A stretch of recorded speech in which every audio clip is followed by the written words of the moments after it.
Before Hiroshima became a name associated with destruction, it was just an ordinary city. Busy streets, schools, markets, families following simple routines. Nothing seemed different from thousands of other cities around the world. The war existed, but life continued. Hiroshima was not a major military center. It was a place of transit, work, and homes. Children went to school. Workers crossed bridges. The sound of the city was the sound of normality, even in wartime. In the summer of 1945, Japan was already weakened. Cities had been bombed. The population lived with scarcity and constant fear. Still, Hiroshima remained standing, relatively untouched, almost ignored. On the morning of August 6th, the sky was clear. The day began like any other. There were no warning sirens, no mass evacuation. People followed their usual paths, unaware they were living their final minutes. Hiroshima had no time to understand what was happening. There was no battle, no direct confrontation. The change came from the sky, in silence, and in a single instant, the destruction of Hiroshima began far from Japan. It started in closed rooms, secret laboratories, and decision tables. World War II was nearing its end, but the human cost was already immeasurable. The powers sought a definitive solution, something to end the war at once. In the United States, science was placed at the service of power. The Manhattan Project gathered brilliant minds, unlimited resources, and absolute secrecy. The goal was simple and terrifying: to create a weapon capable of destroying an entire city in a single moment. Not to demonstrate theory, but to be used.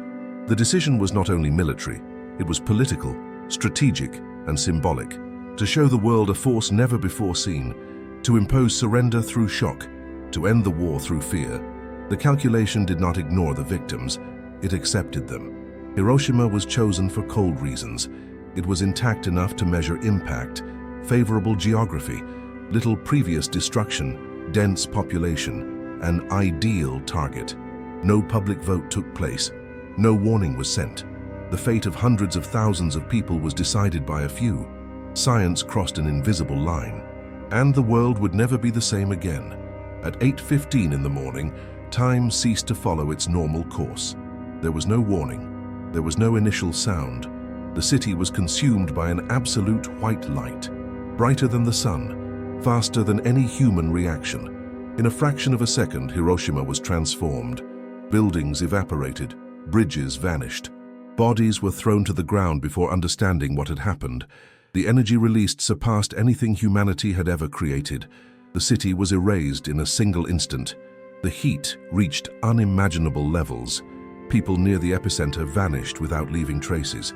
Human shadows were burned onto walls and staircases, not as art, but as physical evidence of the final moment. Light left permanent scars. After the flash came silence, an absolute silence, followed by a devastating shockwave. The air moved with destructive force. Glass, walls, and structures collapsed at once. Hiroshima was no longer a city. In less than a minute, the world crossed an irreversible threshold. War gained a new meaning. Destruction ceased to be gradual.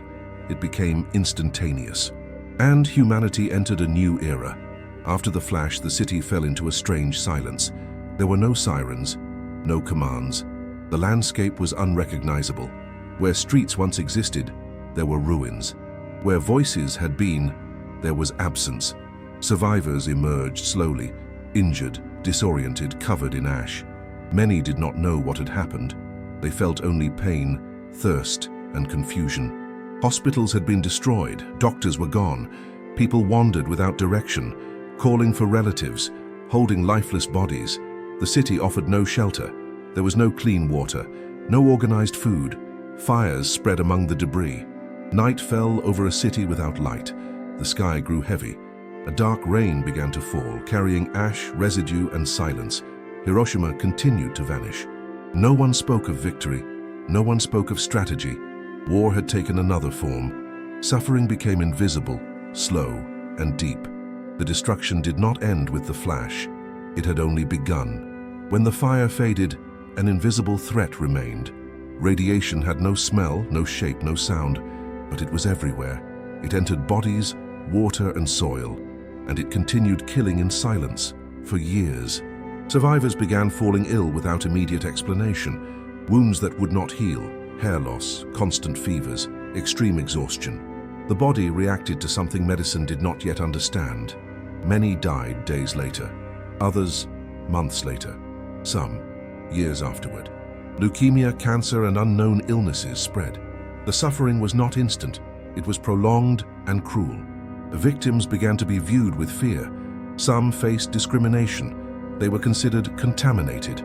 They struggled to work, marry, or be accepted. Pain was not only physical, it was social and psychological. Hiroshima carried more than visible ruins. It carried bodies marked from within. An entire generation lived under the shadow of the explosion. The war continued inside human tissue. Long after the official end of the conflict, the bomb had not finished its work. News of Hiroshima's destruction spread quickly. Governments reacted with shock. Scientists fell silent. Humanity realized something had changed forever. A single weapon had altered the balance of the world, and no one knew how to handle it. For some leaders, the bomb represented victory.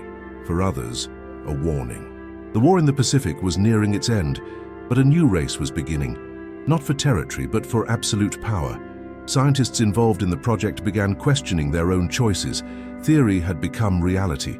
Scientific equations now had human faces. Responsibility was no longer abstract. Knowledge had escaped the laboratory, and it could no longer be contained. Days later, a second bomb fell. The world understood Hiroshima was not an isolated event. It was a precedent, a demonstration. The nuclear age had officially begun, and there was no turning back. Fear became global. Nations prepared for the unthinkable. Shelters, tests, deterrent strategies. Peace came to depend on threat. Silence between powers became fragile. Hiroshima had rewritten the rules of the world. Over the years, Hiroshima ceased to be only a site of tragedy. It became a place of memory, a place where the past is not forgotten, but preserved as a warning. The city was rebuilt, but never erased. Monuments rose where ashes once lay, parks, memorials, names carved in stone. Each represents a life interrupted, not numbers, people, stories that could not continue. Survivors began to speak, not for revenge but out of responsibility. They shared pain, loss, and silence. They turned suffering into testimony, so the world would not repeat the mistake. Hiroshima came to symbolize more than a war. It represents the limits of science without ethics, the danger of power without empathy, and the fragility of life before absolute destruction, not as accusation, but as warning. Each year the world looks to Hiroshima, not to celebrate, but to remember, because as long as memory exists, choice is still possible. Forgetting would be the true failure. Hiroshima does not belong only to the past, it exists in the present, in every decision made in the name of security, in every technological advance without ethical reflection. What happened there was not a historical accident, it was a human choice. The city proves that knowledge is not neutral, that science carries responsibility, that power, when unchecked by empathy, can destroy everything in seconds. Progress does not guarantee wisdom, and victory does not erase human cost. Since Hiroshima, the world lives under a paradox. Peace depends on threat. Silence depends on fear. Stability depends on the possibility of annihilation. Never before has humanity held so much power and so much fragility at the same time. Hiroshima demands active memory, not as eternal guilt, but as permanent awareness. It reminds us that each generation inherits past choices and creates choices for those yet to come. The future does not grow from forgetting. The question Hiroshima leaves is not technical, it is moral. What will we do with the power we hold? If the answer lacks humanity, history may repeat itself, and next time there may be no survivors left to remember.